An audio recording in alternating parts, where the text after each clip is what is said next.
وَيَقُولُونَ حِجْرًا ہا حِجْرًا نعیم صاحب کیا ہے ہاں حِجْرًا نون تنوین کے بعد میم مشدد ہے تو اس کو غنّے کے ساتھ پڑھیں گے، را کو موٹا کریں گے. یہ یرملون کا قاعدہ ہے محجورا محجورا، رن کر کے نہیں رکے محجورن، اب یوں روک گے یہ غلط ہوگا. اور نون تنوین جو ہے وقف کی صورت میں ختم ہو جائے گا، ہم الف پہ رکیں گے، ملا کے پڑھیں گے تو پھر یرملون کا قاعدہ لگائیں گے محجورا وقدمنا وقدمنا وقا وقا وقا واو اور قاف دونوں موٹے، نا یہ ہے وہ مد منفصل. دیکھیے مد منفصل ایک کلمے یعنی پہلے کلمے، الا حمزہ جو ہے دوسرے کلمے میں آ گیا ہے، اس کو لمبا کریں گے الا ما دونوں کو ایک سیکنڈ کی مد کے ساتھ. عاملو عین عاملو لو حروف مدہ ہے، واو ساکن ما قبل زما یہ حروف مدہ بنتا ہے. من عمل من اس کو لمبا نہیں کرنا، اظہار ہوگا نون ساکن کے بعد، عین ہے عین حروف حلقی میں سے ہے تو یہاں اظہار ہوگا یعنی ملا کے پڑھیں گے. کیسے؟ من عمل نون تنوین کے بعد فا حروف اخفا میں سے ہے، فا اخفا ہوگا یعنی آواز کو ناک کے خیشومے میں لے جا کر تھوڑا سا لمبا کریں گے یعنی ایک سیکنڈ ایک الف کے برابر، تو اسے کہتے ہیں اخفا. من عمل فجعلناہ ہبا ہبا ہبا نہیں ہے بلکہ ہبا، جیسے ٹھنڈا سانس لیتے ہیں نا تو یہ سینے کی طرف سے ہا ہدئی ہے. با لمبا کریں گے مد متصل ہے، یہاں غنہ ہوگا. غنہ اور اخفا دونوں کو لمبا کرنا ہے، تھوڑا سا فرق ہے. غنّے میں جو آواز کے اندر گنگناہٹ ایک پیدا ہوتی ہے نا، اس آواز کا نام غنہ ہے. اور اخفا جو ہے وہ مطلق لمبا تو کرنا ہے لیکن آواز کو ناک میں چھپا کر، من جیسے من، اب یہاں دونوں آگے ہبا یہ گنگناہٹ کی آواز، من غنہ، یہاں غنہ کریں گے نون ساکن کے بعد. ثا را کو موٹا کر کے الف پہ رکیں گے. اصحاب الجنت غلط ہوگا، اصحاب الجنت غنہ کریں گے. یومئذ غنہ کریں گے،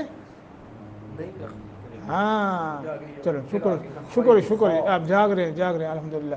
یومئذ یہاں غنہ نہیں ہوگا، اظہار ہوگا چونکہ ما بعد خا حروف حلقی میں سے ہے. یومئذ خیر خائے یا ساکن ما قبل فتح حروف لین نرمی کے ساتھ تھوڑی سی مد کریں گے. یہاں غنہ ہوگا، نون تنوین کے بعد میم مشدد ہے.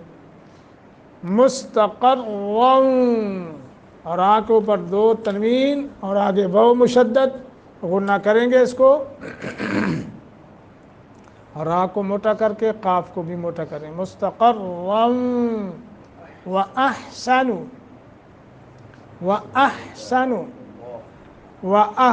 نہیں ہے، وَأَحْسَنُ مقیلا قیلولہ مقیلا، ٹھیک ہے جی. قاف کو موٹا یا ساکن ما قبل کسرہ حروف مدہ بھی بنتا ہے. مقیلا یوں کر کے پڑھیں گے، لا الف پہ رکیں گے نون تنوین کو ختم کر دیں. یوم جس دن یرونا وہ دیکھیں گے مجرم الملائکہ ملائکہ کو، لا بشرا نہیں ہوگی کوئی خوشی، یومئذ اس دن للمجرمین مجرموں کو. وَيَقُولُونَ اور وہ ملائکہ کہیں گے، حجرن بہشت تم پر ممنوع ہے، بہشت تم پر ممنوع۔ ہجرن کا معنی اصل میں ہوتا ہے رکاوٹ، اوٹ، ٹھیک ہے، ٹھیک ہے۔ محجورہ حرام کر دی گئی ہے، رکاوٹ ڈال دی گئی ہے۔ وقدمنا،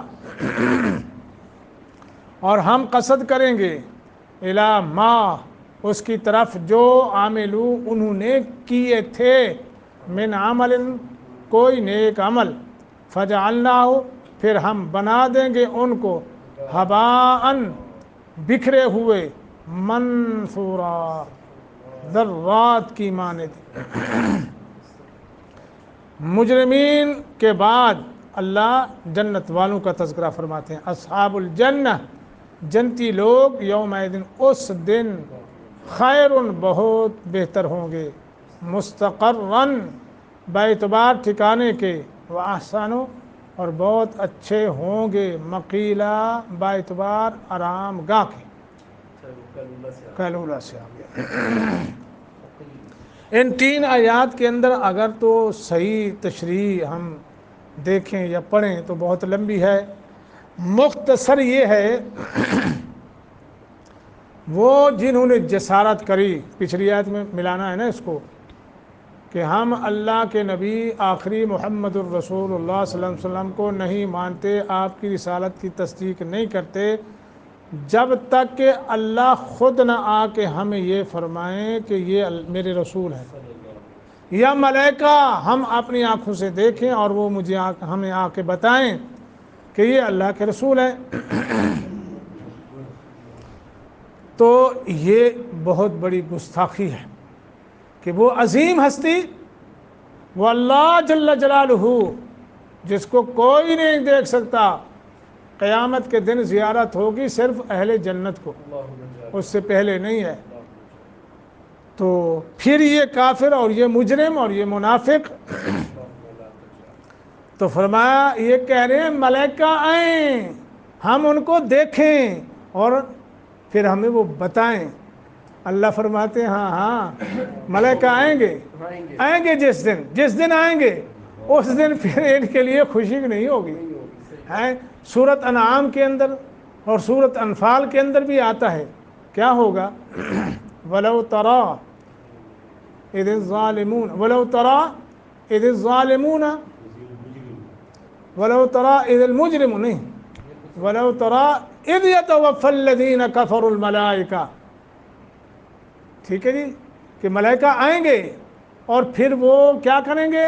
خوشی نہیں دیں گے، بلکہ ان کی پیٹھوں پر ماریں گے اور ان کے چہروں کو ماریں گے۔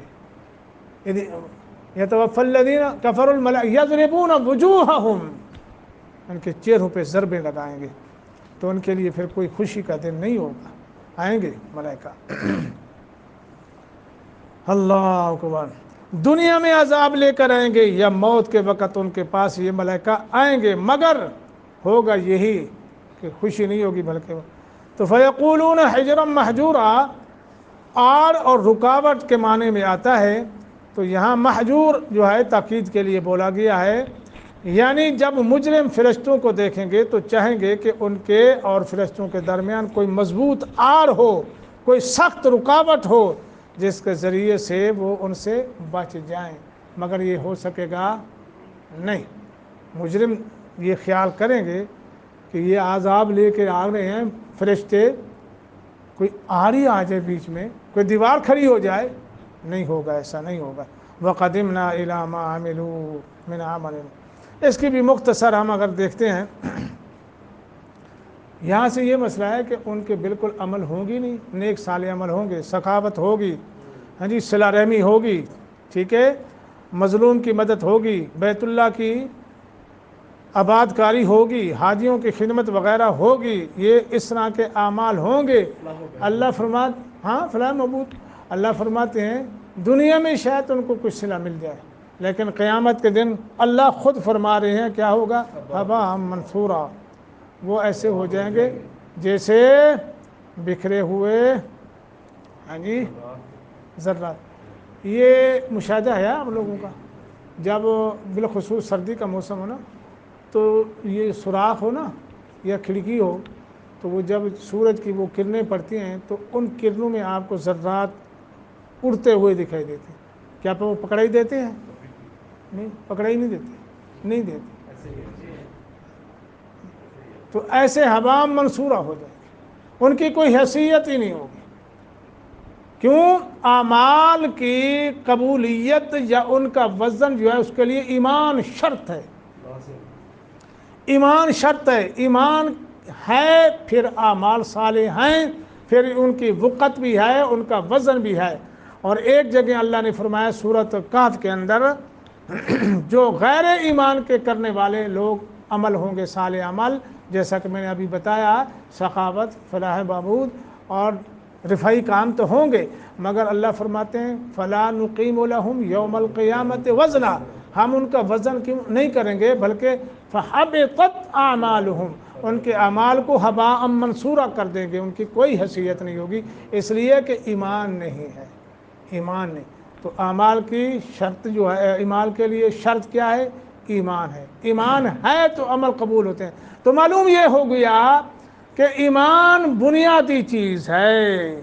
حالانکہ جبکہ یہ ٹھیک ہے ایمان اور عمل کیا ہے؟ شرط, لازم و ملزوم, شرط اور مشروط, یعنی لازم و ملزوم تو ہیں, لیکن ایمان بنیادی چیز ہے.